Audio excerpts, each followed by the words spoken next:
The lake was very still. The sun shone brightly. It was a beautiful day. A wise turtle named Sheldon lived in the lake. He had seen many summers come and go. Sheldon knew everything about the lake and its inhabitants. One day, Sheldon saw a group of young frogs. They were arguing loudly by the water's edge. "My dad is faster than your dad!"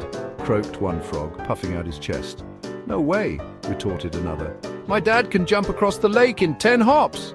Sheldon listened patiently, his old eyes twinkling with amusement. He knew what these youngsters were like, always trying to outdo each other. The argument grew louder. Finally, Sheldon decided to intervene. "Why all the commotion?" he asked, his voice a low rumble.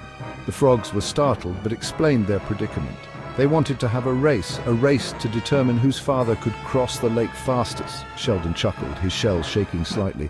"A race across the lake? But why?" The frogs looked at each other, puzzled. Because it's fun," one of them ventured. Sheldon smiled.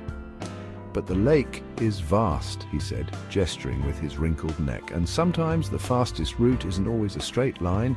He then proceeded to tell them a story about a silly goose who tried to fly across the lake in one go but ended up exhausted and lost. The young frogs listened, captivated. They had never thought of it that way before. Sheldon, with his slow, deliberate movements, always seemed to get where he needed to be without any fuss. The moral of the story: it's not always about being the fastest. Sometimes slow and steady wins the race. Think before you act, and remember, the journey is just as important as the destination.